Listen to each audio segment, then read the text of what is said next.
So these are basically the three things that I want to touch on. The first one, adapting to a new normal. Well, I have not changed the slides, so perhaps by now, I think we have already, to large extent, adapted to the new so-called the new normal. But I guess due to this extended period of pandemic, still we still find few things that we are still struggling with, especially for example in USM now we have examination. I don't know when the UNIMAS also exam sekarang. Exam, Prof. So Esok last day. Oh, okay. So this is not really the right timing lah. Yeah? People are still busy with the exam and so on. I can understand. So don't worry. Siapa yang apa ni nak, you can come and go as you apa ni kan, because I know people are very busy. Those who have the time can spend the time here. So the second thing I want to talk about, addressing readiness. Again, by now I think most people already more or less quite settled down. But again, let's just talk about it and some ideas to adopt. Again, as I said, I'm not promising much here because maybe a lot of things have been said, and it's already you know already about it. So the pandemic, unfortunately, is still here. It's really very disruptive in many ways. But of course, there's always the silver lining and the blessing in disguise, the hikmah di sebaliknya. And I personally, I believe I have learned a lot from this, and it creates a lot of havoc, anxiety, and confusion. But if we learn, if we read the history, the creativity, people actually will become more creative in the face of adversity. Apabila keadaan memaksa, people can be very creative. Dalam keadaan yang normal, because in the normal time, there is no urgency. So we don't really push ourselves. We don't really push our brain, our thinking, to come up with something new. So in the so-called normal time, we tend to stay within our comfort zone, within our bubble. We don't really feel the need and the urge to stretch the bubble, to stretch the limit. So this is something that I always tell myself and tell people, my colleagues, with the situation that we are in now, there is a time where we explore new things that we have never imagined we will do. So we don't want to limit our challenge, but challenge our limit, in other words. So I guess while the COVID is still around, we don't know whether how soon we will go and back to the so-called normal again.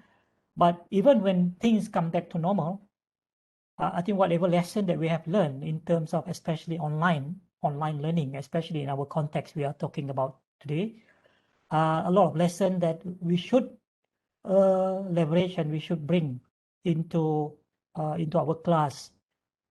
So blended learning, for example, for pre-COVID, a lot of people maybe have heard about blended learning and doing blended learning in some form, but I believe now we can give more meaning and more impact in our blended learning, because the component of the online in the blended learning now, we now have more knowledge, skill that we can bring in our blended learning in the future. So UNESCO, this the article actually from UNESCO, you can Google and read the whole article here. They say that coronavirus is no reason not to learn. So although it's very disruptive, the school as well as the university, and I believe parents I think most of you probably still have small children in school. Dr. Manzulina ada anak di sekolah? Ada Prof. Baru Ada. standard 5. Wow. Standard 5 seorang, yang second one primary school, preschool, So 6 I'm years. sure you are struggling with the PDPR. Correct. Well, I try to understand and empathize with parents because now I don't have a small children anymore. My cucu also, I have two cucu, still about 4 years now. But I imagine the parents who have children in school, the PDPR is really taxing for them because you have to work also at the same time. So, but whatever it is, we cannot wait until there's no COVID anymore. So learning has to continue. School has to continue. Education still has to continue. But we have to adapt to the current situation. One thing that we have to remember when we talk about online learning now, and in the context of internet connection, the availability of the devices such as computer, smartphone, and so on, we should not constrain ourselves with the technology only, because we can still find ways to do education in other ways. Maybe we have to go back to the old days of correspondent courses, even, like at one time we have Adabi and so on. I've experienced that also, correspondent courses through Adabi Adabi Post apa nama dia. So but one thing that we have to remember, we cannot replicate, or we cannot reproduce whatever that we do in the physical face-to-face classroom into online.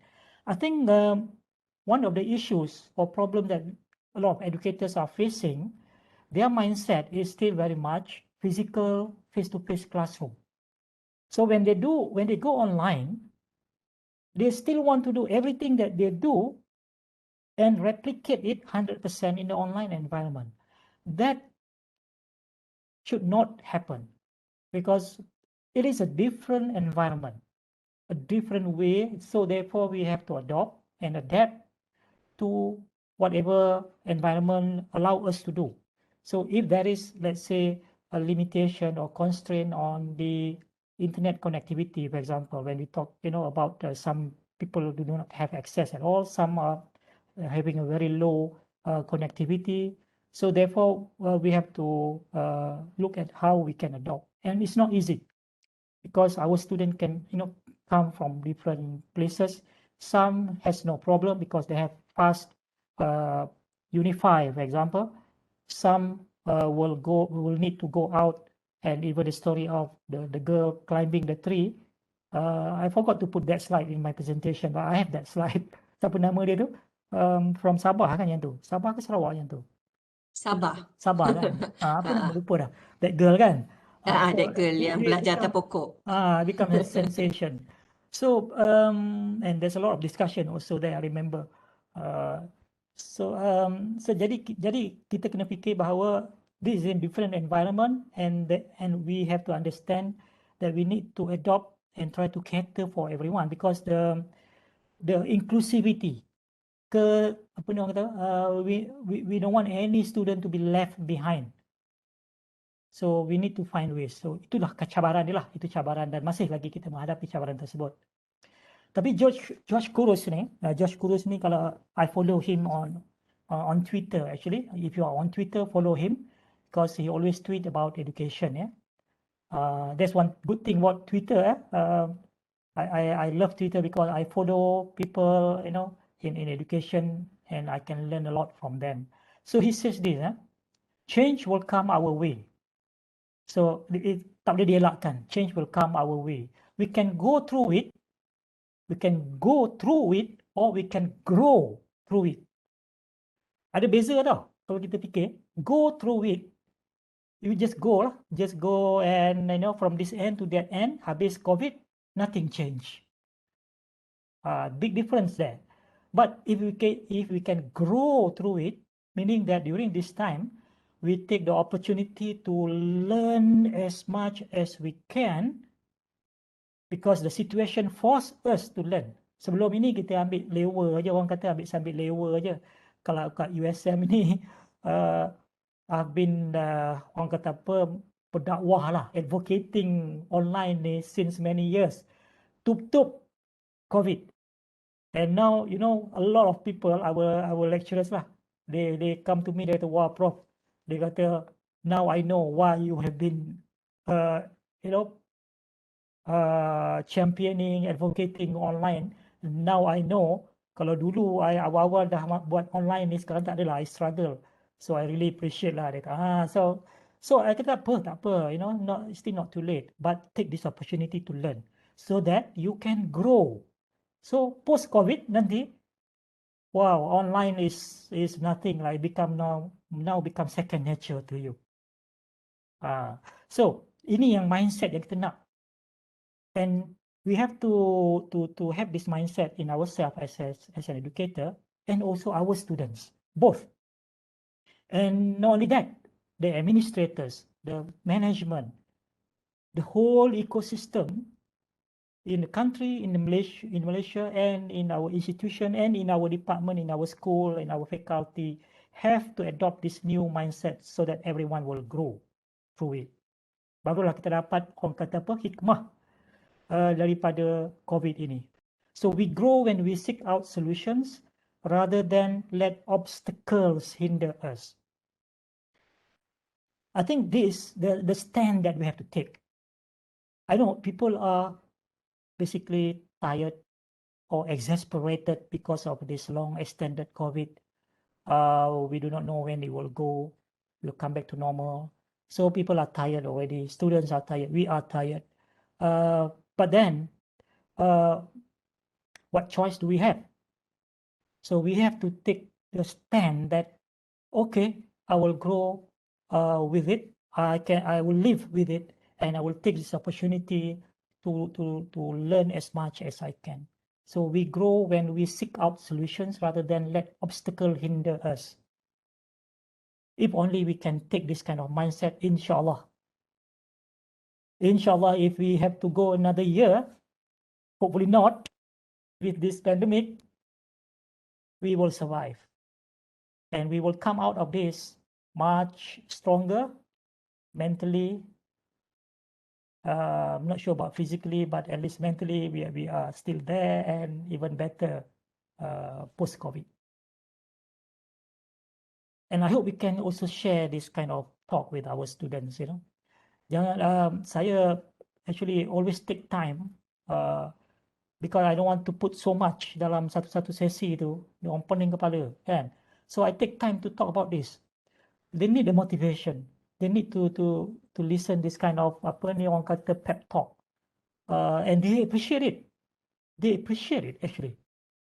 That help them to see things, see the big picture, see the good side of this bad situation. And I tell my student, I kata, you know, this is a time that you know, a lot of people say about your generation, I kata, your generation ni, you know, lembik lah, tak kuat lah, itulah, inilah. So now is a time to prove us wrong. You show that you are resilient enough. You are resilient enough, and you will grow out of this bad situation. And you know, you prove us wrong. So something like that lah. Kita kena ambil, kita kena cari peluang dan ruang itulah. Jangan kita terlalu bogged down sangat kan, nak get our syllabus covered apa semua, tapi kita lupa bahawa they are just a human being, young kids, I mean not kids, young students. If we reflect our time when we were students kan, and this is another thing I always tell our colleagues, you know, apa ni, we were once a student, so don't forget. Don't easily forget when we were students, kita pun struggling. Kita always look up to our teachers, our lecturers. Even when the lecturer call out our name pun kita dah rasa seronok kan. So why not dalam online session macam ini, kita panggil nama dia orang, kita tanya khabar and so on. That means a lot to them. So my dear colleagues, actually this morning then, rather than talking about all this apa ni, I would rather talk about all this small thing here, because this small thing can be very important. The change of mindset in ourselves and also the students, because we cannot be doing always in the old, orang kata apa, the good old days. The good old days is not always good. You know, sometimes we need to change the way we do things, because when we change the way we do things, it will open up a new doors of opportunity, new windows of opportunity. It will open up our eyes that we now realize, whoa, if had I embarked on online learning, online teaching much earlier, so that kind of happen. But it's okay, it's still not too late, because now you see there are a lot of things. Online learning can be very, very powerful. We can do a lot more things that can complement our face-to-face class as well. It doesn't mean that after this we will forget face-to-face. No, to me, although I'm a strong advocate of online, I still believe strongly we still need face-to-face, but the best is to blend the face-to-face and the online in such a way that we leverage the power of both. We leverage the power of both. And who is the beneficiary? The beneficiary will be our students. So now we move from physical face-to-face to online class for the time being. But when things back to normal, what we want is actually the combination of both. Yeah, the combination of both. And this time, blended learning will be more meaningful because now we know how to utilize and how to leverage the power of online learning to complement our physical classroom. And if you know about flipped classroom, for example, now we can do the flipped classroom in a more meaningful, impactful way. Yeah. So since now we can call ourselves also as online educators, it is good also if I can, you know, I can, I want to encourage all of you to also take other online courses available on many platforms like Coursera and so on, and be a student. Because I believe before you can qualify or be competent to teach online, sebenarnya kita kena jadi student dulu dalam orang lain punya course. So that's why I have taken, I don't know, I lost count, probably hundreds of online courses, but of course I don't complete most of the courses, probably only 10% only. But the reason why I like to take online courses from other people, because I want to see how they do it. I want to experience it from the student side, from the student's perspective. And only that, we will have that empathy. When we develop our own course, or when we run our online course or online session, we know how the students feel because we have experienced that ourselves. So if you have not done that, then maybe after this, after the exam and so on, go to Coursera or any or go to your own MOOC in UNIMAS. UNIMAS actually, I must say, I don't know whether Kiman is listening or not. Kiman is here or not. But UNIMAS, I always say, only yesterday I said this to a group yesterday. UNIMAS always among number one, I think, in MOOC. Among the 20 public universities in Malaysia, I think they are among, is a top there lah, in terms of not only numbers, but in terms of quality. I'm very impressed with UNIMAS punya MOOC. So why not just take any MOOC from UNIMAS or from USM or from Coursera or from any other platform, and just go through some of the lesson, if not the whole course. Experience it. The good thing is you can see different MOOC, different online course, different way how they, you know, deliver the content, organize and present the content, do the assessment, everything, then you will get a lot of ideas.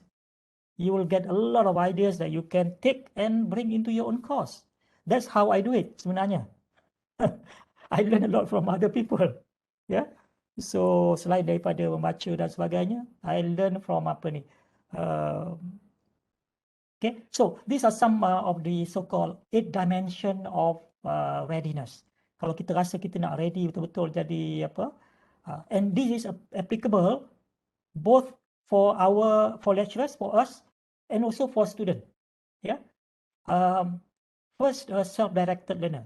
So kalau boleh kan kita nak didik, we want to educate our students to be a self-directed learner, so that they are more independent, they are able to do things with minimum supervision, so we can play the role of a facilitator rather than giving direct instruction or lectures and so on. So we can design learning activities and the students can do on their own or in the group. So it's more self-directed learner. Ultimately, we want them to be self-regulated learner as well. Then, of course, I mentioned about mindset and motivation. And again, this is applicable for both the academics, lecturers, as well as for the students. Both need to have the right mindset and the motivation. Motivation is one of the biggest factor, especially in the online environment. Yesterday I mentioned to Dr. Mazlina kan, Eric Jensen, one of the prominent educational psychologists, ya. Dia kata, there's no such thing as unmotivated student. I repeat, there's no such thing as unmotivated student. Betul ke? Kalau kita fikir-fikir kan. But, dia kata, ada but dia. But there are students in unmotivated state. First time bila I baca tu, atau I baca from the book, from this book, I tak faham. Apa maksud dia? There's no such thing as unmotivated student, but there are students in unmotivated state. Dan bila I baca lagi, oh okay, maksudnya rupa-rupanya motivation ini, Dr. Majida orang counselling kan, dia tahu kan, motivation ni is a state. So a state macam apa orang kata, kalau komputer tu, 0 or 1, 1 or 0, black or white, or switch on, switch off, macam lampu. Either you switch on, gelap, or switch off, gelap, or you nak terang, you switch on. So motivation pun macam tu. When our student in unmotivated state, the onus is, the responsibility is on us to design the lesson in such a way that we will turn on that motivation state in our student and they will get motivated, which is one of the principle of adult learning principle. If you read adult learning principle, adult will learn if they have the motivation to learn. That is one of the key principle of adult learning, and it is applicable in online ataupun in face-to-face. Jadi macam mana kita address the motivation element di dalam online environment, okay? Tapi topik kita pada hari ini sebenarnya nak tumpu pada ini, devices and connectivity, and I have I think around half an hour or maybe less so that we have Q&A. Ini yang sebenarnya kita nak cuba tumpukan today, devices and connectivity. The other things are digital competency, communication, embrace online culture, empathy. Wow, we need a lot of empathy dalam online ni. Kita kena tengok betul-betul ni isu empathy ni ya. Orang counselling ni memang hebatlah tentang empathy ni. Kita tend to forget lah, very easy to forget kan. Sebab kita kind of now we are in this, we are at a distance, far from the student. We only see them virtually and we don't even see them. Most of them sometimes they don't want to turn on the webcam, so we don't see their faces. So it's very easy to have less empathy. Kadang-kadang bila kita kata okay, kita tanya soalan, semua diam aja. Dah dalam kelas fizikal pun macam tu, dalam kelas online pun macam tu kan. So then we get frustrated. When we get frustrated, then there is where the empathy now I kind of affected. So that's why I share satu module tadi, engaging online learners tadi. Feel free to go through, ada 13 teknik yang boleh digunakan to really engage students, so that in 1 hour or 2 hour session they are busy doing things, they are busy talking, busy, apa ni. So then you make the online session very, very active and very vibrant, assuming that everyone is on good connection lah. Macam tu. Alright. So I just repeat this one before I go further. It's very, very important to get the mindset, everyone, academic as well as the lecturers. Kita kata apa, kena ada growth mindset, tak boleh ada fixed mindset. So we have to advise our students, motivate our students. Kata they will come up with a lot of complaint. Oh, we don't have time, we don't have the apa ni, our computer not very powerful, we cannot do this, we cannot do that. Yes, we try to understand. We try to empathize with them. But at the same time, kita also need to tell them, look, you are facing this, I'm also, in this situation, and so let us try to deal with it. So we need to have that growth mindset, find ways so that we can still do things as much as we can. So kalau fixed mindset ni, dia cepat menyerah. Dia cepat menyerah dan berserah. Dia dah takdirnya begitu, kan? Dah takdirnya begitu. So adakah kita telah berusaha sepenuhnya? So that growth mindset ni, orang yang ada growth mindset ni, dia akan cuba cari jalan. If there's a will, there's a way. I wrote one article in the Star newspaper. You can search. Tajuk dia, if there is a will, there is a way. So I believe that, and I try to also educate myself to have that growth mindset all the time. And of course, remember I mentioned about competency just now.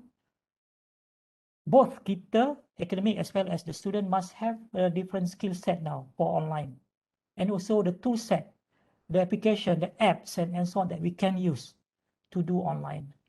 Then, of course, everything that we do must be guided with the pedagogy and the andragogy. If you are teaching the subject, you must also have the pedagogical content knowledge, and then you learn the tools and tricks of the trade. And then finally, if you are new, you have to practice. Yeah, I see a question dalam chat box. Nanti let me see. Betul, Prof. This From question. Dr. Rafiqah Wahi. Dr. Rafiqah, yeah. How to deal with students who are constantly missing classes and not submitting assessment throughout the online semester. Call tak jawab. WhatsApp blue tick. WhatsApp blue tick. Oh, I baru nak cakap cuba call lah. Call tak jawab, WhatsApp blue tick saja. WhatsApp blue tick saja. Well, okay. I think on our part, when we have this kind of, I'm quite fortunate lah. I don't have this issue lah. In fact, actually, I feel guilty talking about how to deal with student yang low internet connectivity because I don't have that issue. In my case, I don't have that issue, kan? So and I don't have the issue that students yang ada problem macam inilah. But I'm sure banyak orang mungkin ada masalah macam ni.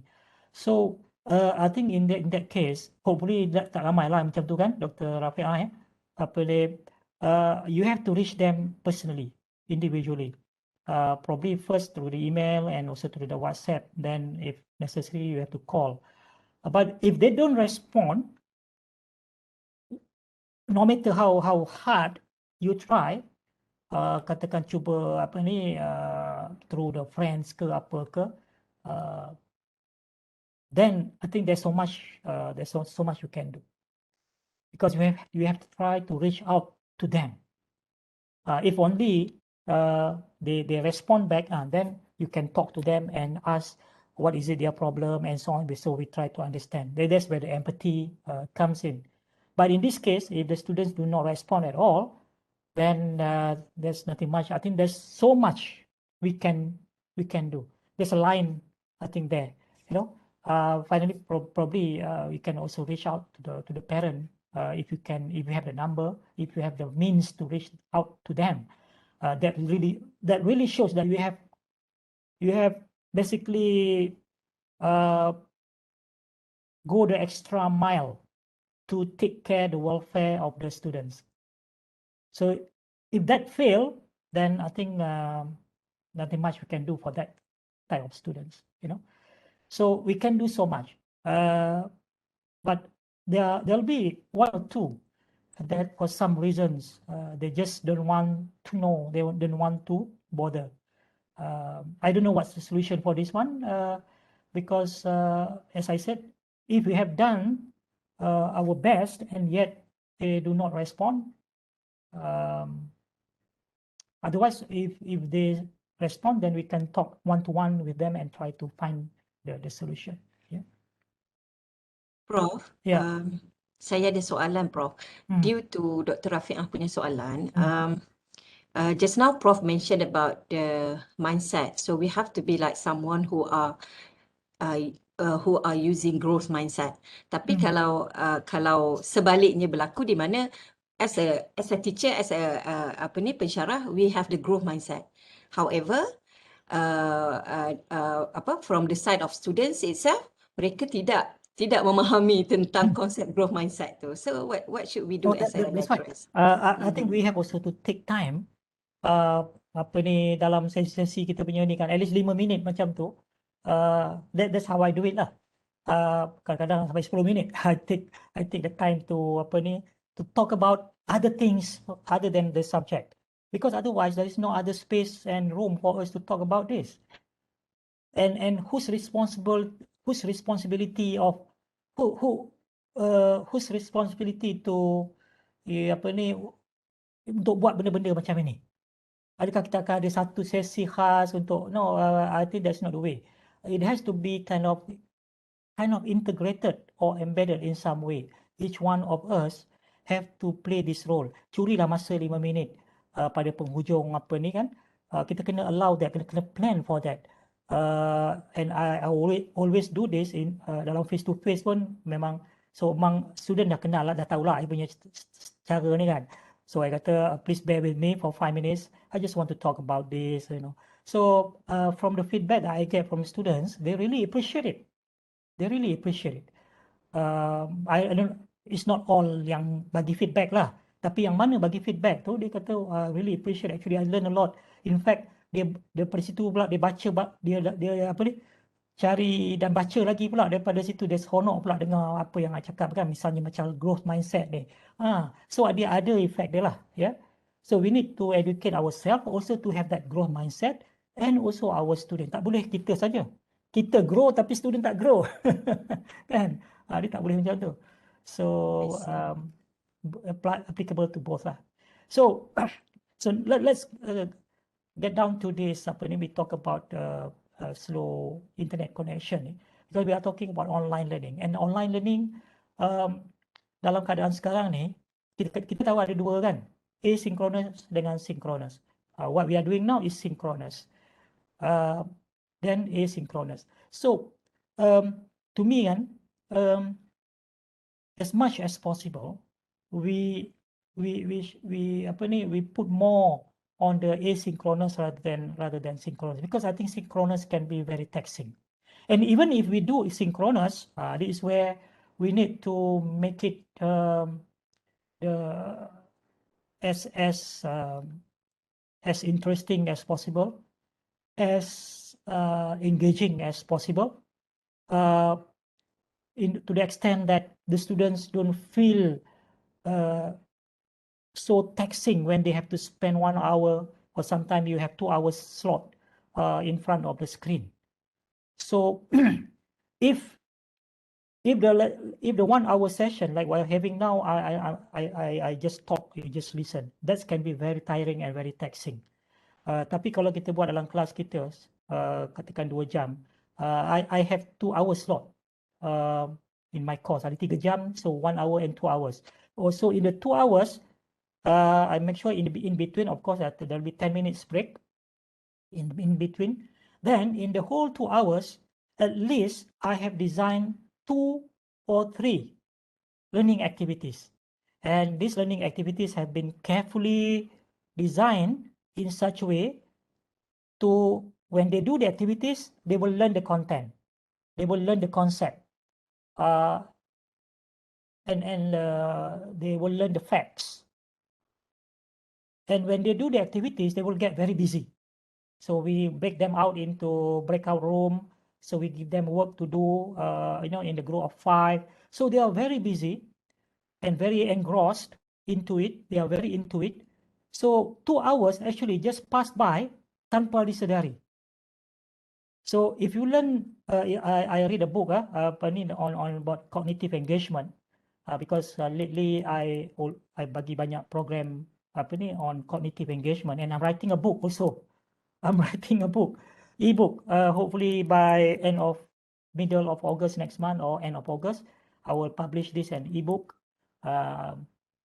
On our e-learning, on our ebook platform. Ya, saya nanti saya akan introducekan nanti. So when they are cognitively engaged, maknanya dia sibuk berfikir nak solve the problem ke, atau work on the activity that we give them to do individually or in group, mostly in group. So 2 hours habis macam tu saja. Dia orang tak rasa sedar pun. Lepas tu dah habis dah kan, dia rasa seronok. Kalau kita dapat design kita punya synchronous session tu begitu, will be very fun lah. But again, the issue that we are discussing today, can we do that if some of the students have low internet connection? That will be the limitation. If you don't have that limitation, you can really make the synchronous session very interesting, very engaging, very lively, very vibrant, that the student tak akan rasa tertekan tau. Yang rasa tertekan ni sebab dia duduk depan skrin for 1 hour, 2 hours, penat.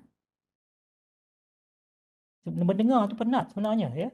Unless kalau dia orang turn off the webcam, dia buat, dia penat lah lecturer tu cakap, dia duduk somewhere lah kan.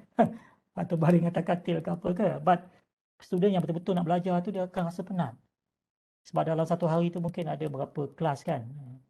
So, as much as you can bring some of the content into asynchronous. And this is especially important if some of your students have very low internet connection, so that you will allow them time to access the content at their own time, or when when the Wi-Fi signal strong at certain time and so on, so they can access the content. But if they have to do it in the synchronous session together with other students, that might kind of deprive them because they are not able to catch up or doing it as efficient as other students kan. Let me check, I can see ada soalan lagi pada turun lepas. Bukan soalan, okay.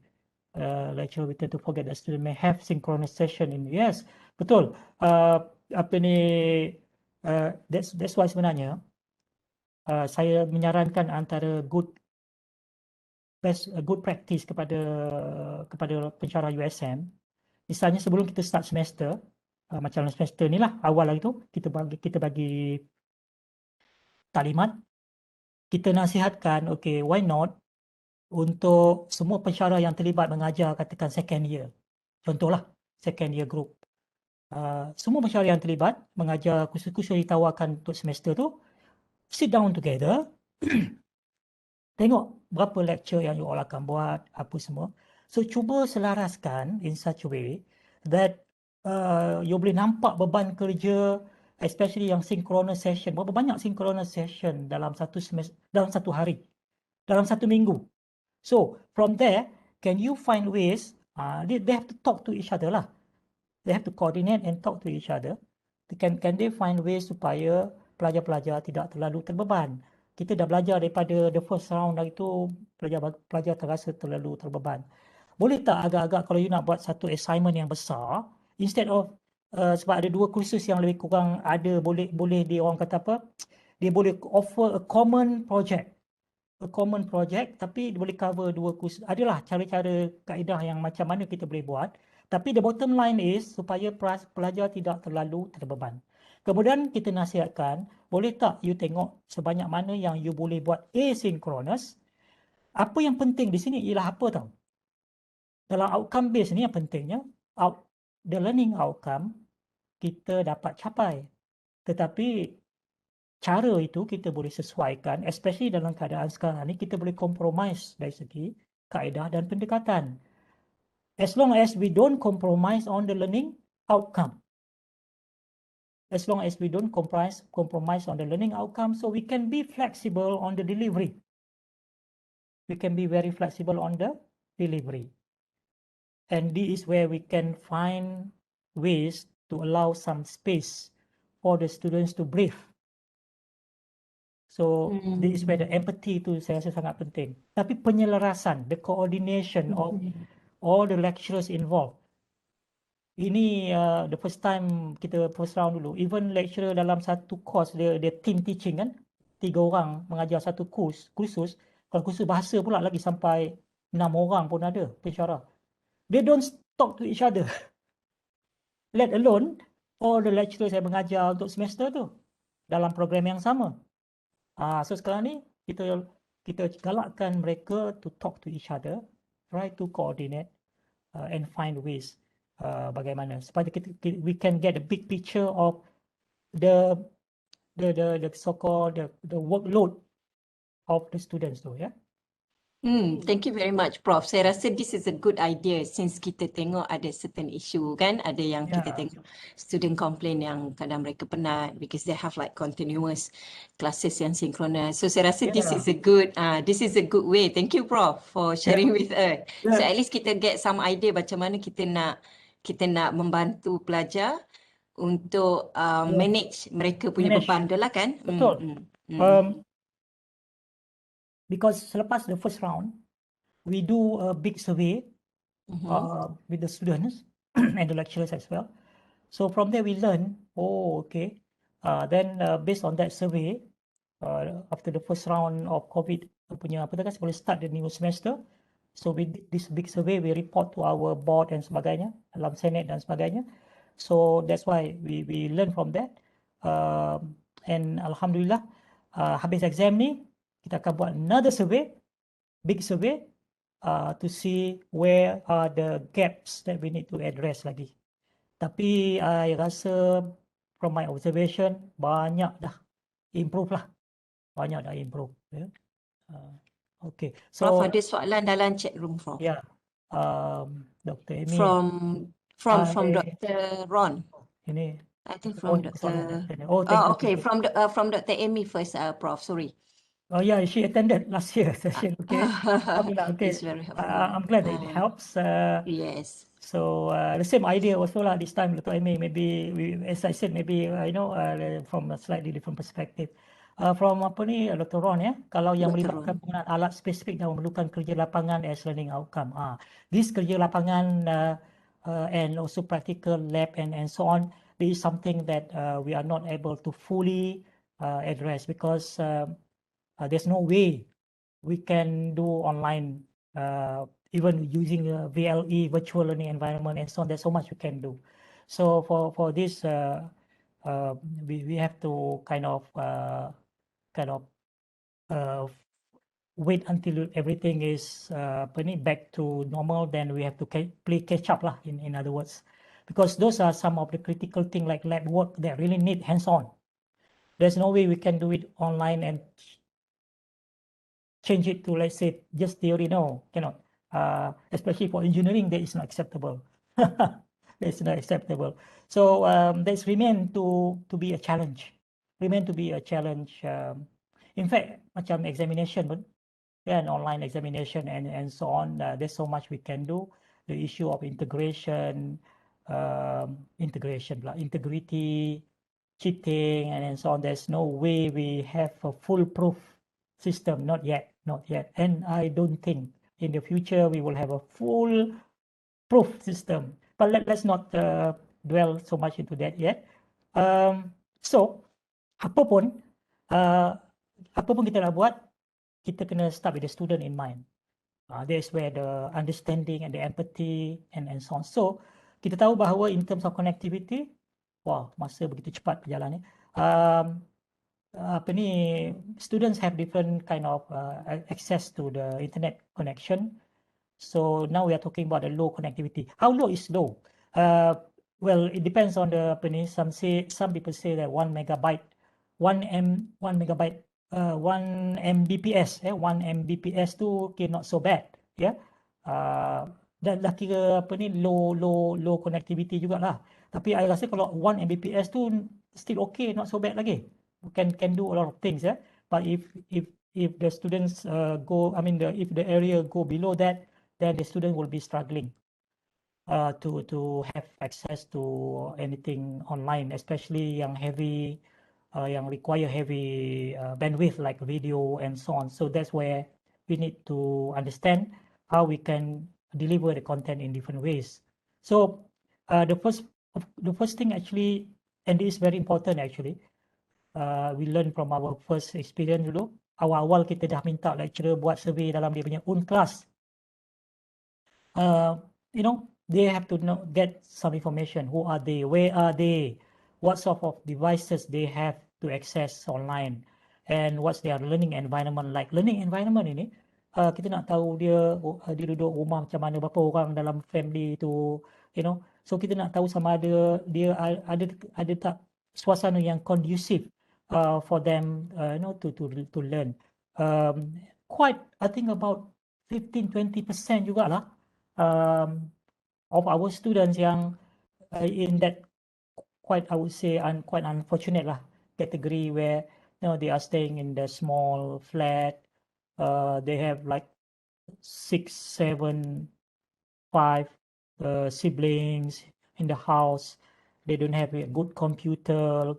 They have phone, and those with the phone at least not so bad if they have good connection, but some a very poor connection and so on. So, but anyway, the course, the lecturer must have this information. If they are lucky, all the students in their class say we have no problem in terms of internet. No problem. The other problem would be, how to design for the delivery and so on. But for those who have at least one student even have the internet connection problem, so we have to cater for that, for that 1% as well. So let's consider the lowest denominator. The lowest denominator would be those students that have very low internet connection or maybe none at all. So how do we ensure that they can still follow the course, maybe in different ways and at a different pace, but they can still learn nevertheless.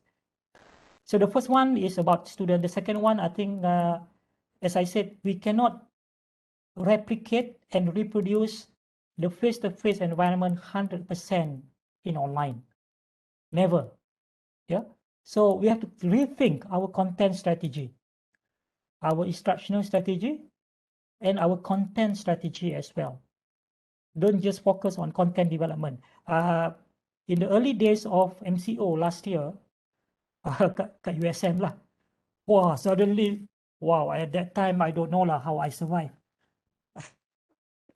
When I look back, I don't know how I survived lah. I was bombarded. Our center was bombarded. These are the people who never bother to do online. But so dia especially lah. So dia kata, macam mana saya nak convert saya punya ni jadi video? Macam mana saya nak? All about content development. Dia kata, wait. Okay, keep calm. Okay, bertenang. So we need to rethink our content strategy. So maybe semua panik Dr. Rafi'ah ya, semua panik ya. Maybe kita kena pilih. Kita tak boleh nak bagi semua konten macam biasa. Kita kena tukar mindset. Tadi saya kata the mindset tu. changing the mindset. You don't want to give all the content macam itu. So kita kena be selective. Sometimes less is more. Yeah. Sometimes more is better. So we have to be selective and very smart. When less is more without compromising the outcome of the course, the learning outcome, I think can be done. Especially if you have been teaching for a long time for that particular course. Kalau you baru mengajar tu agak struggling jugalah kan. Kalau kita dah mengajar sampai dah 4-5 tahun, 10 tahun, 15 tahun, saya mengajar 1, 2, 3 kursus, ada 3 kursus nak mengajar, saya dah mengajar saya lebih daripada 18 tahun dah. So saya yang create that course, saya mengajar course tu. Sekarang ni dah bagi dah ke orang muda lah sebab saya nak pencen dah tahun depan. So if you've been teaching so long, you tahu tau kat mana yang betul-betul kita kata intipati, the essence.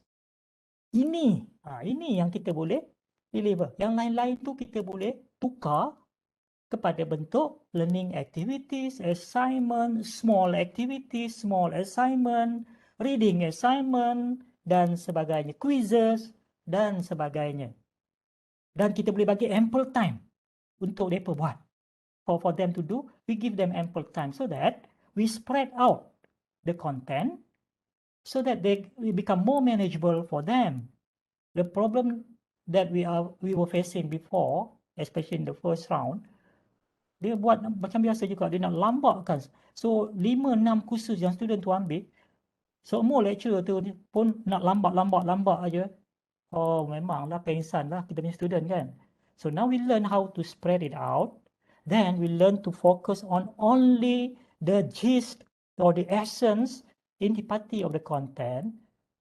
So these are the things that we need to deliver maybe synchronously, maybe.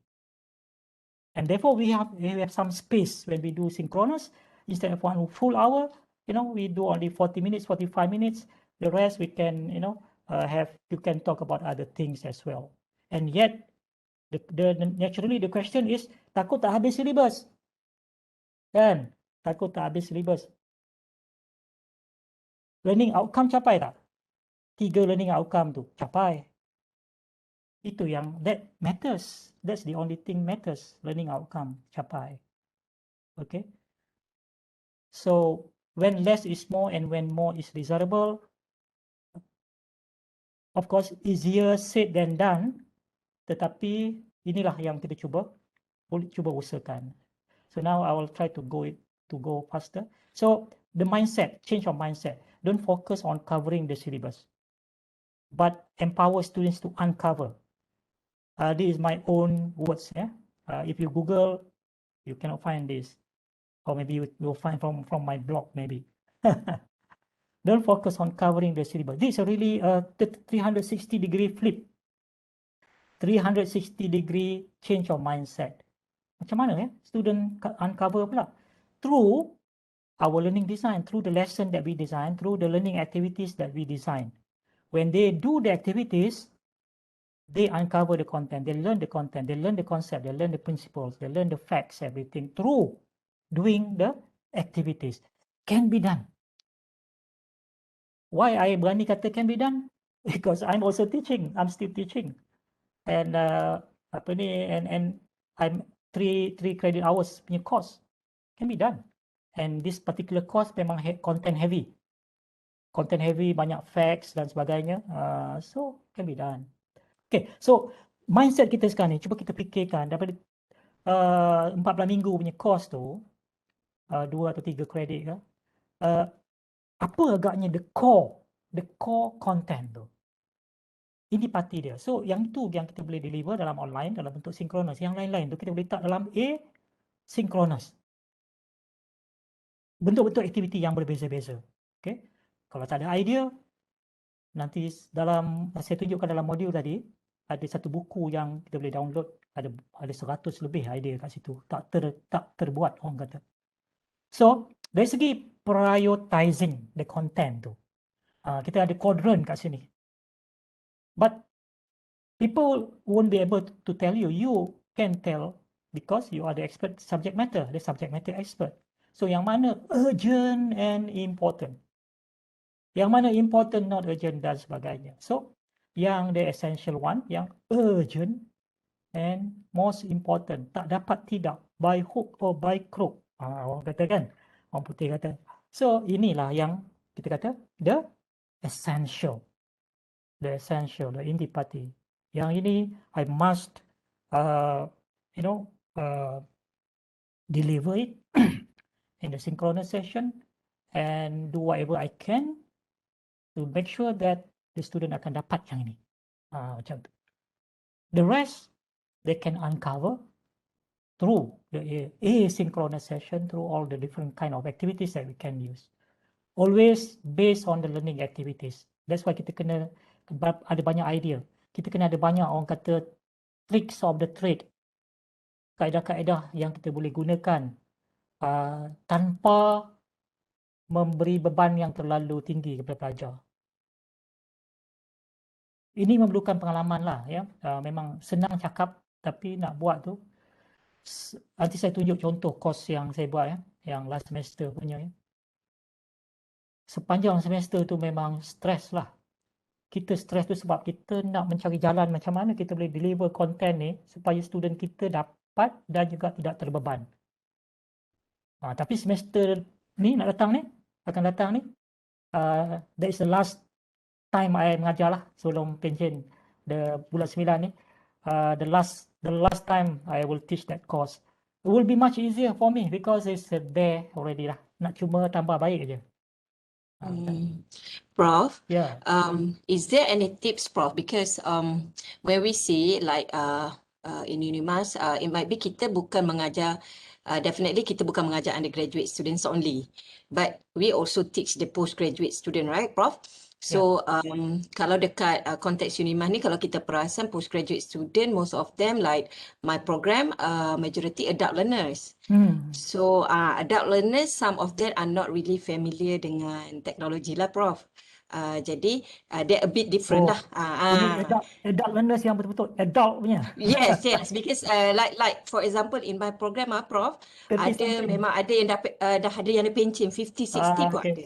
Faham. Jadi is there any tips lah, Prof, untuk yalah we can differentiate lah undergraduate and postgraduate. Kita tahu method tu takkan sama, tetapi any tips, Prof? Well, I have no experience dengan yang orang kata yang apa ni, adult learners yang umur 40 ke atas lah kan. 40 ke atas. But they will need more guidance. They will need more guidance. We have to have a higher level of passion kat situ tu lah. But we take them, I think we need more hand holding in terms of technology wise.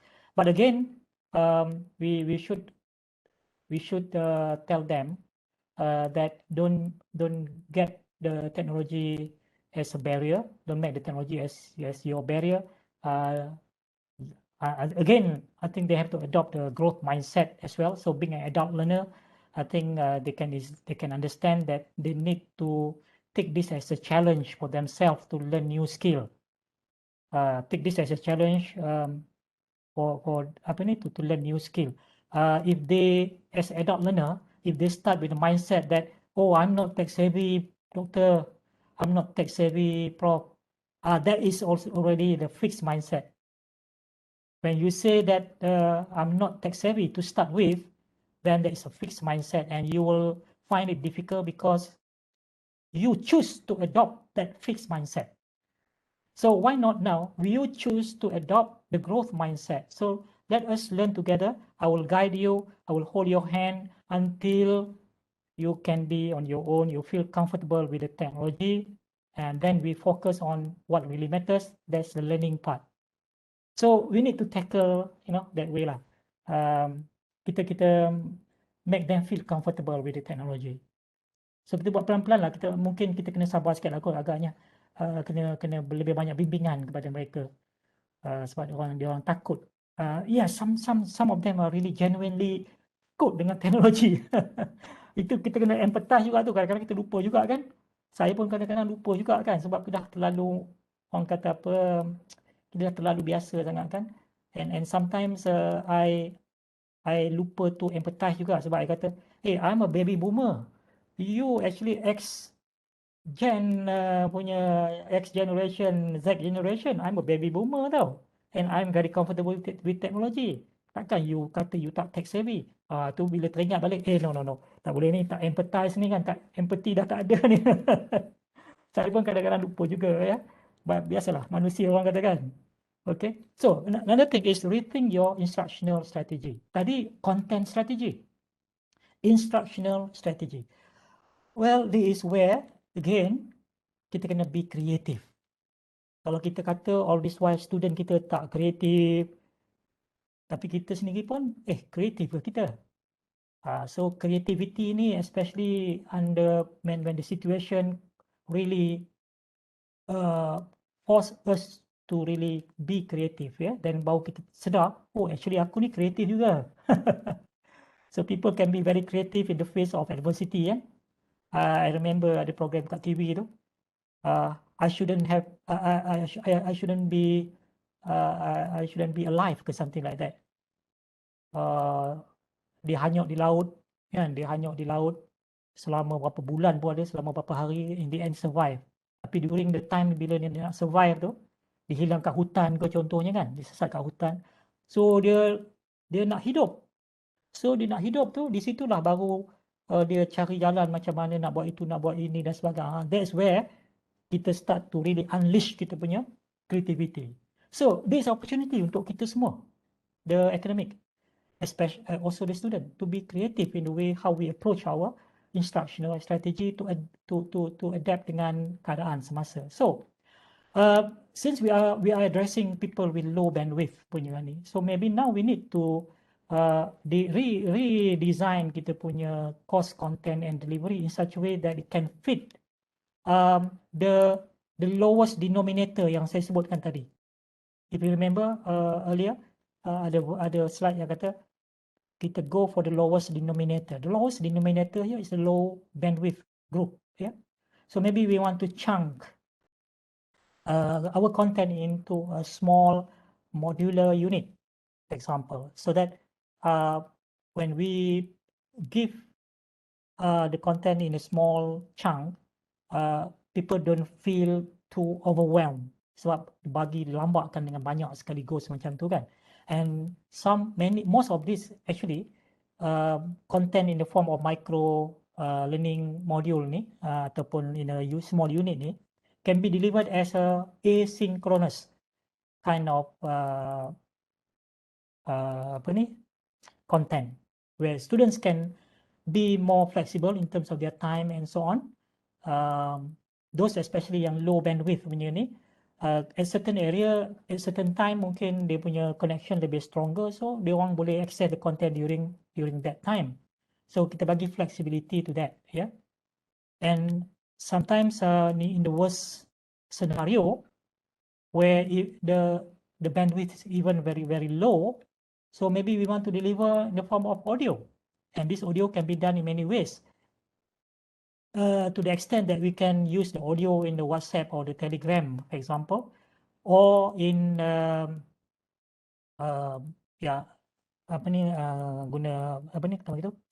another one called Discord. Yeah, I have not used Discord with my students, but I'll talk about it later. And what scenario? Audio or text only?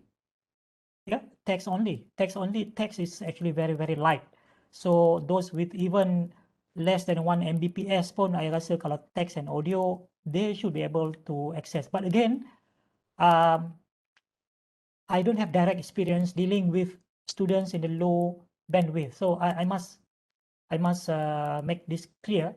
So I really appreciate kalau any dalam audience sekarang ni, kalau ada experience dealing with this group of students, maybe you like to share, and maybe you have even your own ways of dealing. So I want to learn as well.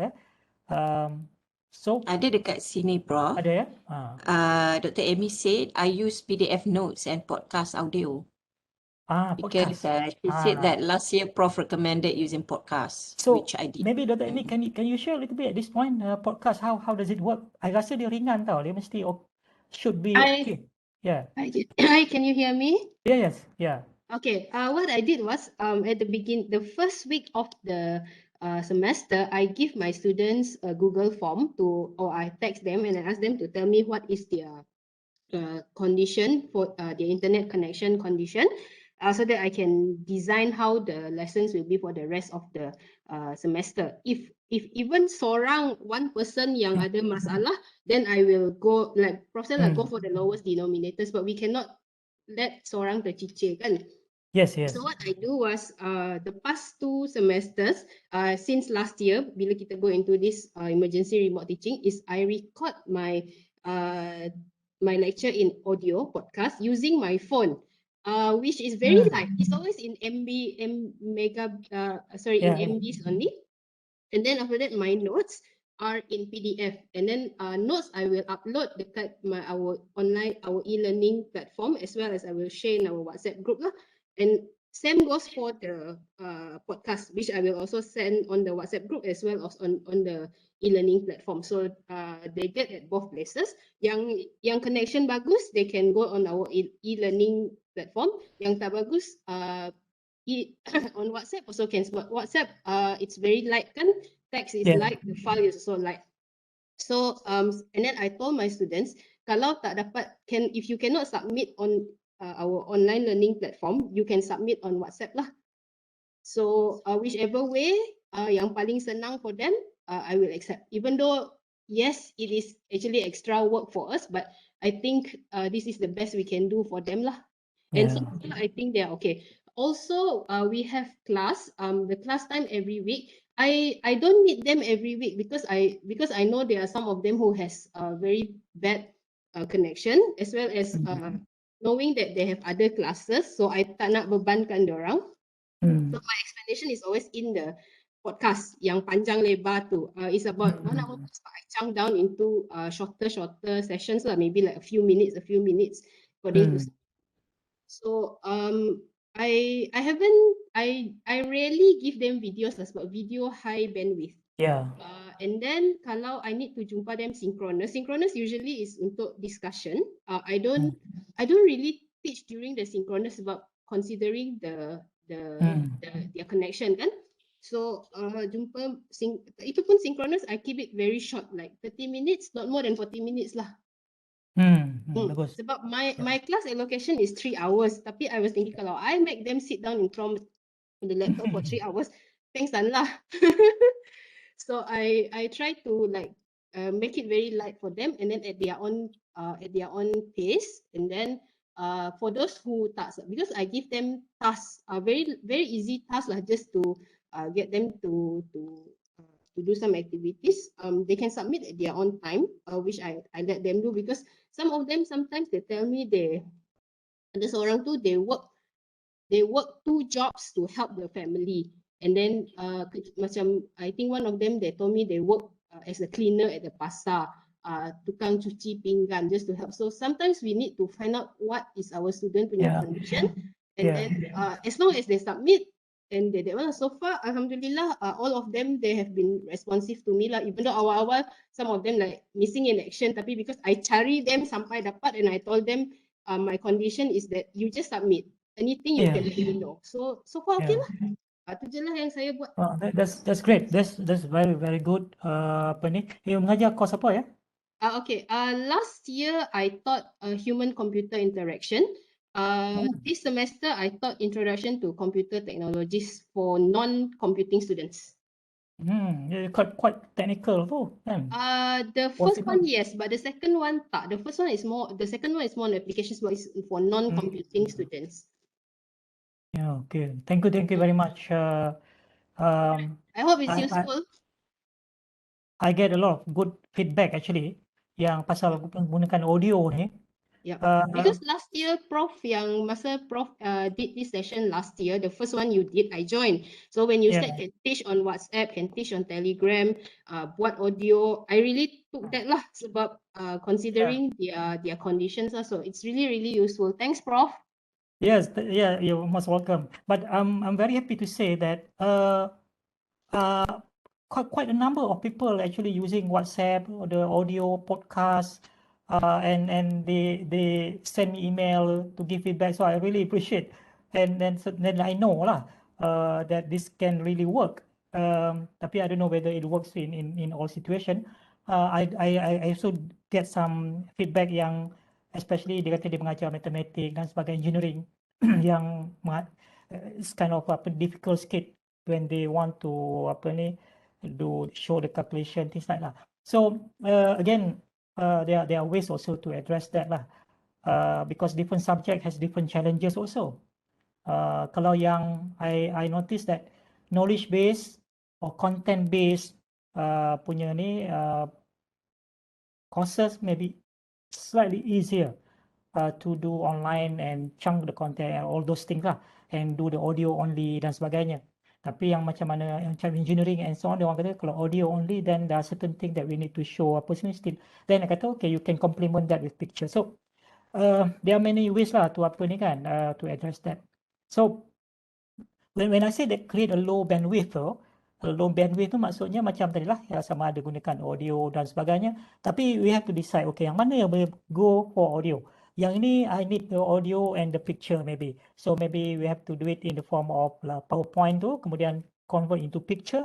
Then in the WhatsApp everything actually ada dalam video yang nanti saya share tu. Saya dah terangkan lah macam mana dalam apa tu Telegram ataupun dalam WhatsApp. And maybe we can put more yang mana what do you call this, bukan non essential, yang mana kita boleh letak sebagai asynchronous tu kan, ya kita put on the asynchronous without compromising apa ni their learning dan sebagainya, their learning outcome. Tapi yang mana betul-betul core tu kita engage them through the synchronous as much as possible, so that those with the low internet bandwidth boleh follow. Tapi dia kalau dia tak boleh pun dia tak ketinggalan banyak sanalah kan, itu masih lagi boleh deliver dengan cara yang lain, the core content tadi tu. So WhatsApp and Telegram, I think a lot of people now, I've seen many webinar and also video guru-guru sekolah buat how to teach using Telegram. I think you can find now more video like this on YouTube, not only from Malaysia but also Indonesia dan sebagainya. I tengok banyak creativity. So I think if you want to learn more, I'm sure there are new features dalam Telegram dan sebagainya. Saya tak explore pun juga sebab I don't, the necessity is not there. I'm okay with the normal kan. So that's why bila tak ada necessity tu you tak ada nak explore terlalu banyak lah. But if you find the necessity, I think you can explore more lah. So I have the video, this one, maybe dah tak begitu tak up to date sangat, teaching using WhatsApp or Telegram in COVID-19 time. This video, to my surprise, berpuluh ribu, I don't know, 20,000, 40,000 views ke apa ke, I don't know, last time I checked. Wah, laku betul rupanya. Teaching using WhatsApp or Telegram in COVID-19 time, delivering low bandwidth content to everyone with a phone but poor internet connection. If you go to watch this video on my YouTube channel, baca dia punya komen kat bawah tu, from outside Malaysia as well. So I'm very, very happy that this is really helps. That's what make me, orang kata apa, really happy doing all this sharing and so on. And this is something that I want to do forever lah, my mission, to create more content like this to benefit educators around the world. And this is another video on creating short lesson using WhatsApp and Telegram, delivering low bandwidth content to everyone with a phone but poor internet connection. And this one also I get a lot of good feedback. Between Telegram and WhatsApp, so from my understanding, my reading and feedback, they say Telegram is better because it has more features and also in security features wise. They say Telegram is better, and in Telegram you can do quizzes as well. You can create quiz, and I believe maybe there are other features as well now in Telegram. So you can choose either one, but I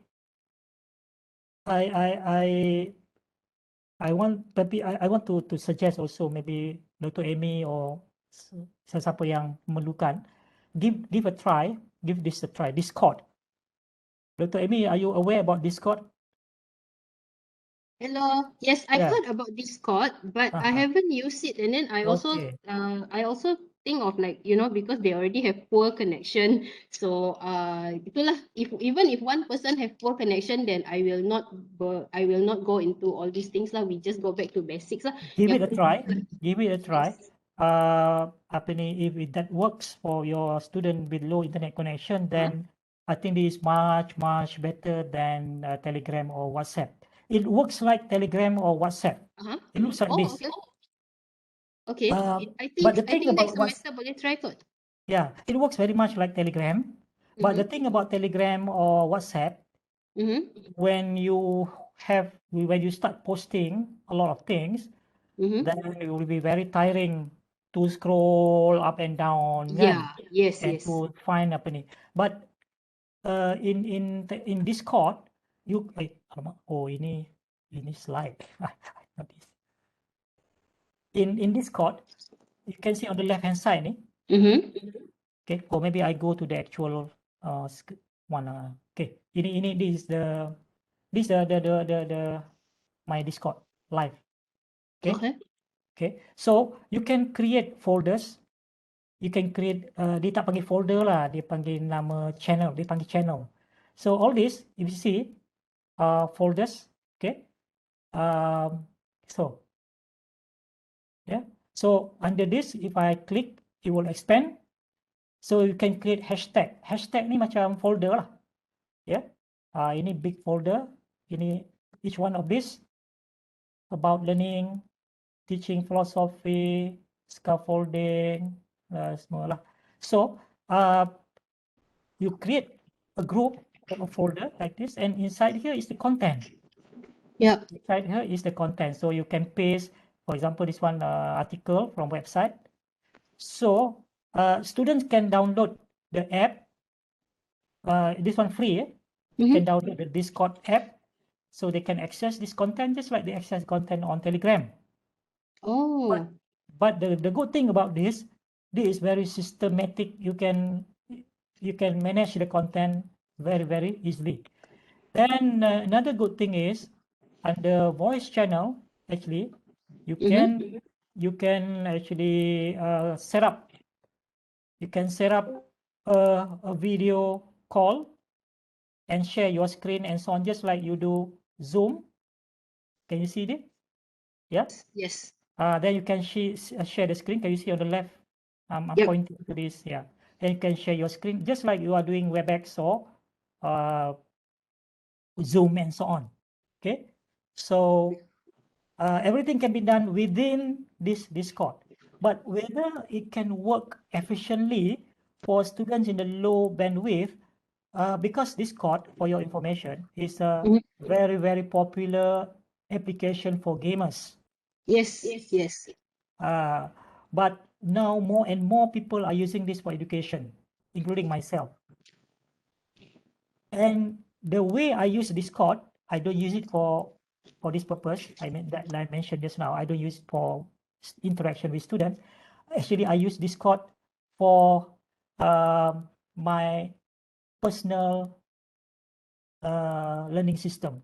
This is where I put all my things on good resources that I find from internet, from YouTube, everything. I put it here for my own learning. So I use Discord actually for my own learning. All the content, good content that I find from website, from YouTube and so on, I categorize into categories here, and I can use this to refer later if I want to. So you can see here. So I can invite all of you to join my Discord. So all I need to do now, I just go here, invite people. So set this link to never expire, copy, and all I need to do now is go to chat. So join my Discord, and that is how you invite the student also if you use this for your student. So I would encourage you. I have a video on my YouTube channel.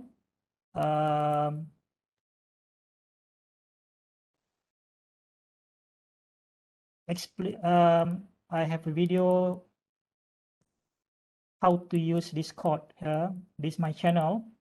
So subscribe to my channel so that you can be notified where is the video. Okay, should educators consider to use Discord? And there's another one, I think. Here, using Discord as teaching platform. Nampak this video? Yeah, using Discord as teaching platform. There's another video. Should educators consider to use Discord? Watch this video. If you feel you want to try out Discord, either for teaching or for your own personal information management system, which I've been using this for this year, and I'm really fully utilize Discord. It's a very good way to manage your content so that I can find everything in Discord. Usually bila kita guna website, bila kita jumpa something useful, kita akan bookmark kan.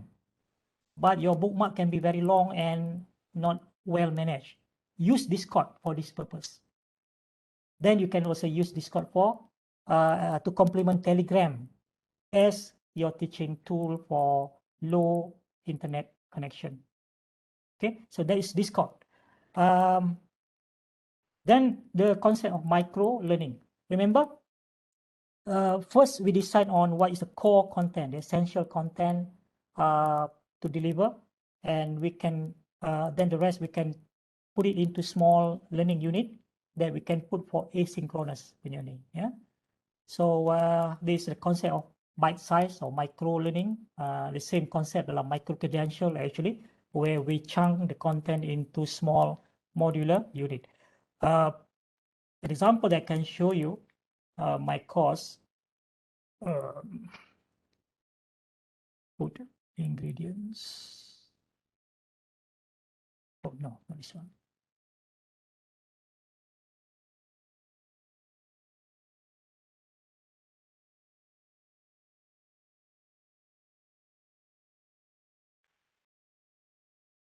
So this is a 14 weeks course that I taught last semester, which I have break it up into small modular unit. And example is like this.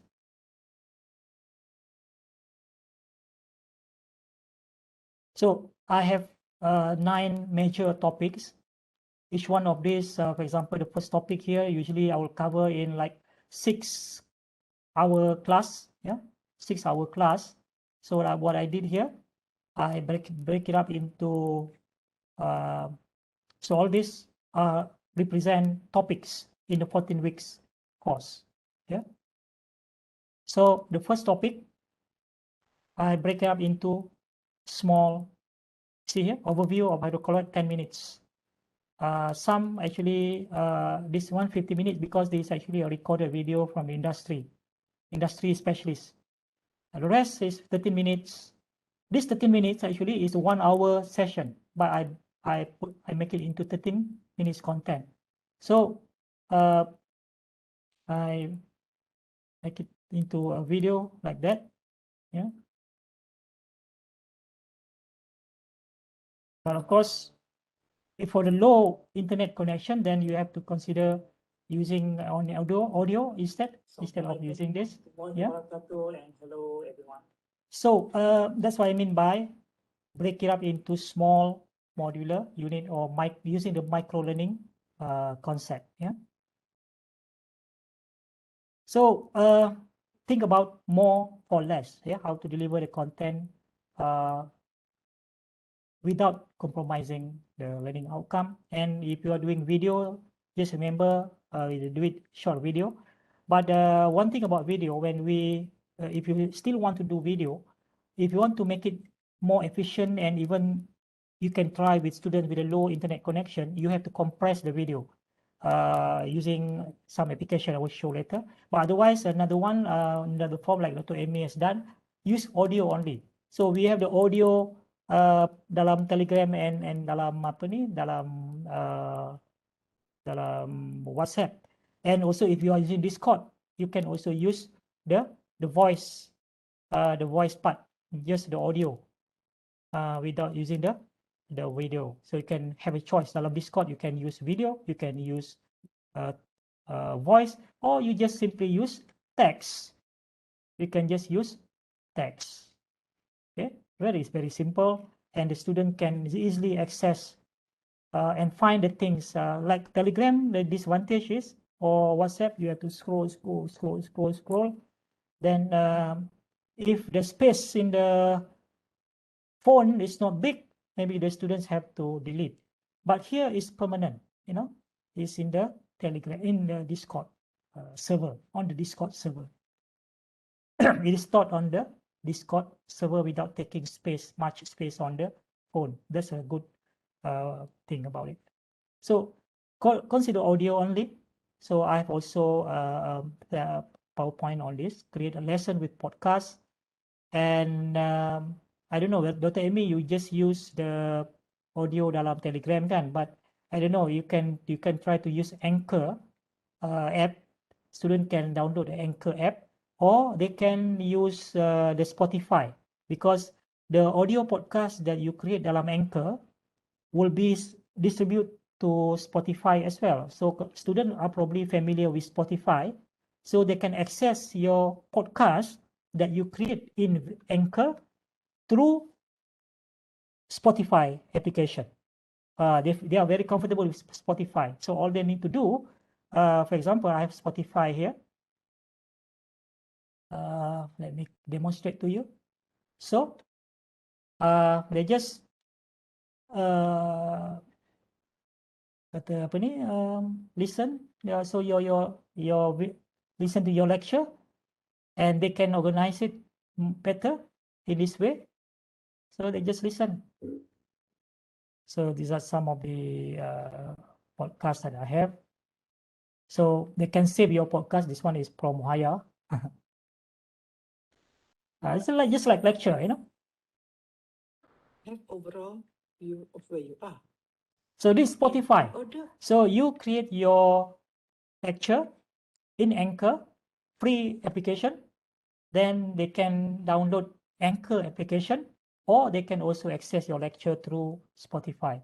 I think this probably, if the student have 1 Mbps and less, I think they can still access this quite easily, because they listen to the music on Spotify. If they can do that, they can access your lecture on Spotify. You ask them, are you using Spotify? Can you access Spotify on your phone? If they can, then you can deliver your lecture through Spotify and create the lecture through using Anchor. After you have created the lecture, it will be automatically distributed to Spotify. You don't have to do anything. Automatic. Yeah, try it out. All right, so this is example of my lecture. So this is how the student access, so they can listen. Students, okay, and what you can do about it. This is a very interesting topic, and also very important, especially for educators. Actually, I don't like to listen my voice on the. Tak sedap, rasa tak sedap suara saya dalam apa ni. Siapa suara yang macam DJ tu baguslah kan. Oh, bila dengar pun, you know, some people the voice is, bila you dengar tu dia ada macam magnet tau. Kan, seronok lah dengar kan sampai habis. Dia ada aura dia, Prof. Dia ada aura, betul. So bukan semua orang boleh jadi DJ ya. Betul. So macam suara Patrick Teo tu kan. Wow. Di suara dia macam ada apa? Orang kata, ya ada aura lah. Ataupun consider text only. Kalau guna video, be mindful. So you can optimize the video. Actually boleh tau. Kalau you ada video, bila you compress kan, because compression gunakan this one, Handbrake. This one is my favorite app. You free. You can download to your computer. Dia boleh compress up to 70%, sometimes 80%. Tapi setting kena betul lah. Setting kena betul.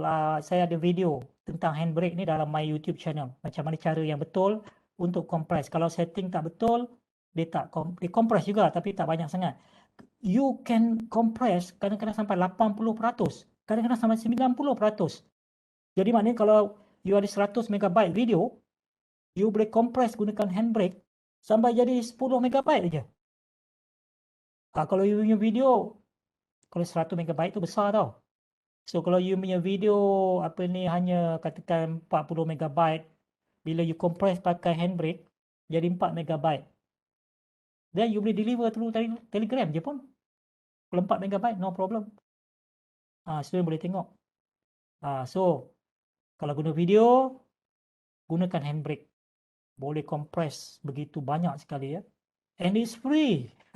Orang ramai tak tahu. So siapa tak tahu sekarang dah tahu. Inilah rahsia dia. Okay. In fact kan, banyak orang offer servis untuk compress video dalam platform freelance seperti Fiverr. Dia charge $5, $10, $20 nak compress video. Padahal hanya digunakan handbrake aja. Free application. Buat duit. So finally, get creative with cost distribution. Bagi mereka yang langsung tak ada connection, hopefully tak lah. So mau tak mau kita terpaksa lah hantar. USM ada juga buat. Ada some lecturers buat ni. Dia hantar terus gunakan apa ni. Apa dia panggil tu? Apa dia panggil ni? Thumb drive. Thumb drive. Mm. Thumb drive. Saya pun dah jarang guna thumb drive sebenarnya. Dah jarang-jarang sangat guna thumb drive ni. Sebab banyak guna cloud kan. Yes, betul. So saya tak ada, jarang transfer file through benda ni dah. Some of lecturer kan Prof, in UNIMAS, to that extent mereka hantar hard copy through post. Ada juga yang Ada, yes. buat begitu. USM pun ada. USM pun ada. Jadi dalam keadaan itu mau tak mau kita terpaksa jugalah gunakan kaedah seperti ini supaya kita still tidak orang kata apa, tidak melupakan those yang memang tak ada langsung tu. So Betul. this the worst scenario lah. The worst scenario. Okay. So dan bila as much as possible, kalau kita boleh bagi cara apa ni, mana kita boleh buat offline viewing offline viewing gunakan apa ni, sama ada kita hantar bahan-bahan melalui thumb drive dan sebagainya, yang mana misalnya kita nak juga those yang apa ni tengok video. Video tu kita dah compress, kemudian kita boleh hantar melalui thumb drive dan sebagainya kan. Still they can still watch the video sebab mungkin dia langsung tak boleh tengok video contohnya. So still ya.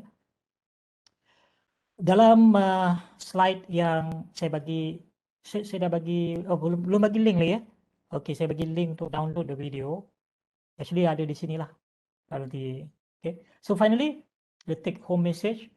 Apapun everyone, termasuk lecturers dan juga student, kena ada that kind of growth mindset supaya mereka bersedia untuk berubah dan menyesuaikan diri. It's all about adapting to the new situation rather than complaining tak habis-habis kan.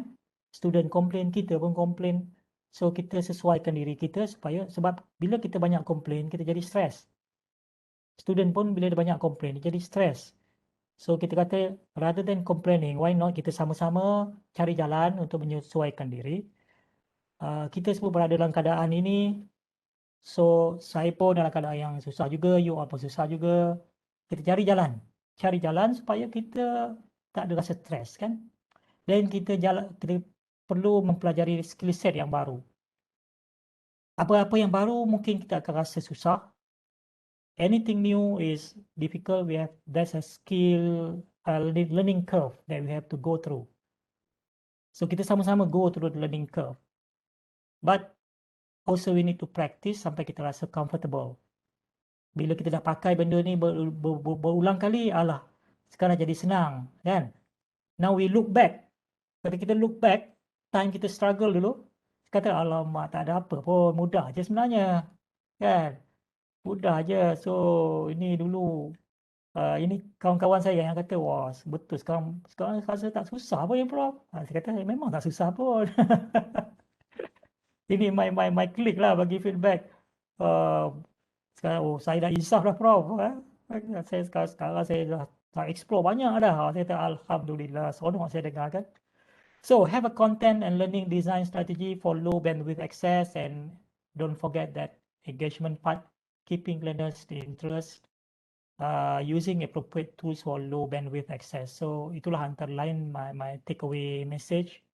So finally, stay safe, stay hungry, stay foolish, stay hungry for knowledge, stay hungry for new skill, stay foolish, be creative.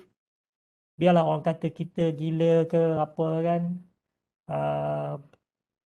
apa ni, nak belajar benda-benda baru, nak belajar app baru. Sekarang ni TikTok, ya. TikTok. Takkanlah kita ini TikTok untuk orang muda je. Dulu saya pun fikir macam tu juga. Walaupun saya so much into teknologi, TikTok ni saya lambat masuk. Bila saya tengok TikTok, mula-mula saya tengok apa terlompat sana, terlompat sini. Oh, not for me lah kan. Tapi kemudian saya cuba lagi tengok. But now, one way to distress for me is to tengok TikTok. Tapi tengok TikTok, bukan tengok benda-benda yang ni. Sama juga macam YouTube. So, bila you start favorite kan benda-benda yang bagus, the next time you buka TikTok, benda yang bagus tu lah yang akan keluar dulu. So, you start to favorite ceramah agama. Ceramah agama lah akan keluar. Yang bagusnya dia pendek-pendek. Oh, now I learn so much doa baru lah, zikir baru segala macam, because dia keluar kat TikTok seminit aja. Tak sampai seminit, kadang 30 second. So, can you imagine now you can deliver the small chunk of content now through TikTok? Maybe that's another way. Kita kena consider 1 minit video. Okay, satu konsep. So, apa-apalah kan kita boleh deliver through TikTok juga. Wah, tengok-tengok. Wow, counselling Counselling kalau Dato' Mazlina boleh buat banyak lah dalam TikTok ni. Saya tengok banyak benda-benda yang berbentuk counselling ni. Motivation dan sebagainya dalam TikTok. Betul. So, saya pun dah start get used dengan TikTok juga, Prof, sekarang. betul. Dr. Rafiqah champion kita sekarang. Yeah. Saya tahu, saya bagus. follow. Bagus, Saya bagus. tengok. Saya pun nak campaign sebab saya tengok, saya sendiri dah belajar banyak daripada TikTok tau. Benda-benda yang ialah sama ada ni, yang motivation punya ke ceramah agama ke apa ke delivered through TikTok. Very, very effective lah. Very effective. Kemudian saya favoritekan yang mana? Favorite tu akan masuk dalam kita punya macam playlist lah. Kan? So, jangan kita nanti orang kata, "Oi, Prof Karim pun TikTok juga ya." Saya kata, "Why not? Tak kenal maka tak cinta. Bila dah kenal, you jatuh cinta." Macam tu. So, in the end, you have to stay strong, persevere. I think we have to probably a few more months or hopefully not years in this situation of pandemic. So we have to stay strong. We have to tell our students stay strong mentally. Keep on learning new things and adapting to the new things. So finally, there's a link. I think I can just copy the link. Yeah, it's a link. Copy dalam chat.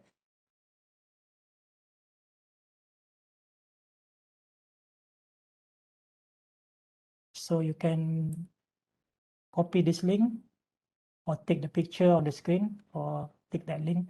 So feel free to use these slides. Kemudian saya nak tunjuk sikit tadi yang modul tadi ni, ya, yang modul ni bookmark in your channel, in your browser, dan share lah dengan kawan-kawan yang tak ada dalam apa ni sesi kita pada pagi ni.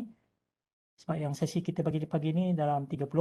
So share dengan kawan-kawan yang lain yang tak dapat hadir tu, orang busy dengan exam dan sebagainya. Sebab dalam ni ada banyak idea-idea yang guru-guru, lecturers boleh gunakan untuk memberi mereka apa ni idea macam mana nak engage student, sama ada secara synchronous ataupun secara asynchronous. Dan dalam ni ada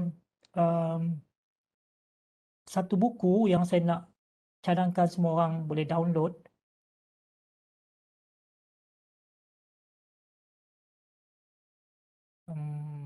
Student engagement.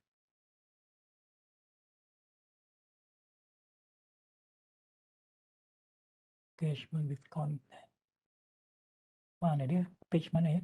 Design aspect kot. Under design aspect.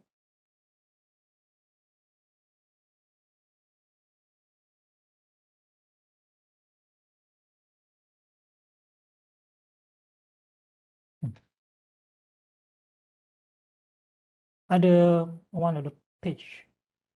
Mana ya? Framework model kot. Framework model. Tak ada juga. Cognitive presence. Mana ni? Ada one of the pages lah. Saya pun tak ingat lah. Nanti ada kalau siapa jumpa ya. The book. Saya nak tunjuk buku tu. Anyway, in one of the page, but I can show it now. Tajuk dia tech variety ni. Boleh dapat. So this book, in one of the pages dalam modul ni, so buku ni free, diberi free oleh pengarang dia, oleh apa ni, Curtis Bong ni. Curtis Bong ni profesor dalam open distance learning ya. So ada 100 lebih aktiviti yang boleh digunakan dalam online. Actually boleh digunakan juga sebagai asynchronous activity. So selain daripada yang saya beri dalam modul tadi, tengoklah buku ni. Ada 100 lebih aktiviti yang boleh digunakan. So kita tak ada kekeringan idea lah ya.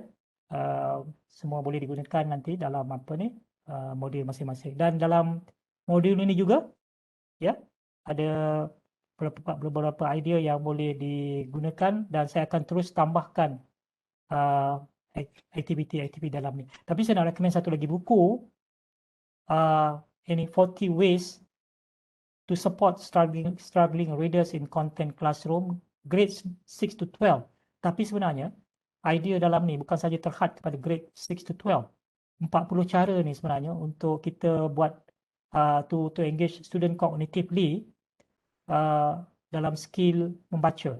Sebenarnya kita lupa bahawa student kita sebenarnya pada peringkat universiti pun belum lagi menjadi skillful reader. Skillful reader dari segi membaca, let alone menulis dan mengira. Sebab sistem sekolah kita tidak memupuk kemahiran membaca ni kepada tahap yang paling tinggi. Tahap yang paling tinggi ni maksudnya bila student kita baca, bagi dia orang satu artikel untuk baca sebenarnya, kita nak dia orang kemahiran sampai boleh membaca dan membuat interpretasi yang orang kata reading between the lines. In fact, reading between the words as well. Kita nak sampai mereka ke tahap itu, kemahiran membaca yang tahap yang tertinggi, di mana bila dia baca satu teks, dia boleh relate the text, what is written, and relate the text to their prior knowledge and prior experience. Kemudian what is unwritten, maksudnya dia boleh membuat interpretasi yang lebih luas daripada itu lagi. Bukan setakat yang dibaca, tapi dia boleh membuat interpretasi kepada kepada benda-benda yang tidak ditulis dalam teks tersebut berdasarkan kepada dia punya pengalaman dan sebagainya. So try to get this book as well. I would strongly recommend ya. So setakat itu saja. Saya ucapkan terima kasih kepada semua yang dapat bersama sampai ke hujung. Terima kasih kepada Dr. Mazina, kepada UNIMAS kerana sudi menjemput saya.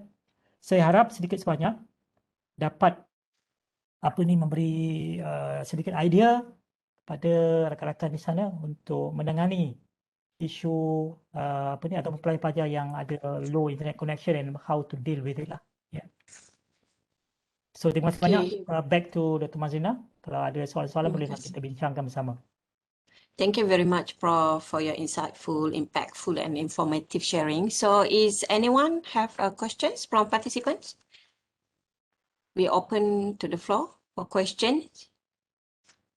Ya, Dr. Rafiq kata baru habis semester ni dan bolehlah mula fikir how to do better next semester. Yes, that's the kind of mindset. Always want to improve and do things differently, do things better, so that our students can benefit from it. That's a good mindset to have. Ada yang cakap ni, Prof, daripada Puan Duruzawiyah, dia cakap, I love how resourceful you are, Prof.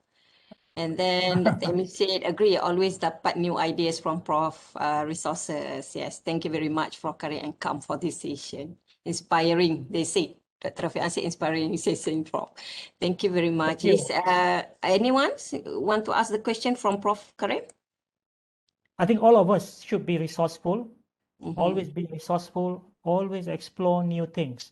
That's the reason why I invite you to join the Facebook group Aspiring Young Academic tadi. Apa ni, the Facebook Aspiring Young Academic. There's another module yang I share dalam chat box tadi, ya, DIY video. And the Facebook Aspiring Young Academic, if you're not there yet, I would encourage you to join, because this is where we share a lot of new things. So by joining this group, you will see, you know, there are a lot of good people sharing good stuff, and I also very active in this group, sharing a lot of new things. So this is where we can learn new things and be more resourceful. Yeah, be more resourceful. Okay, so I think there is no questions from participant, Prof. Okay. So I would like to conclude today's session. The takeaway message from Prof, I can say that we have to change our mindset, and then as well as we have to adapt on any situation, especially on the pandemic COVID-19 situation. As an academician as well, we have to learn the new skill set so that we will become effective and a good instructors for the student. So I think that's all from now, Prof and all participants. I think stay safe, stay strong, stay motivated for the new semester. Thank you very much, Prof. Thank you very much to all participants. Assalamualaikum warahmatullahi wabarakatuh. Thank you very much, and selamat menyambut Hari Raya Kurban, Hari Raya Haji. Ya, betul. Selamat Hari Raya Korban, Prof. Have a nice weekend, everyone. Okay. Stay safe and Thank you, stay Prof. productive. Stay Yes. productive. Thank you. Okay, Thank you, salam Prof. dan selamat Waalaikumsalam. sejahtera semua ya. Thank you, Prof. We'll see you again, Prof.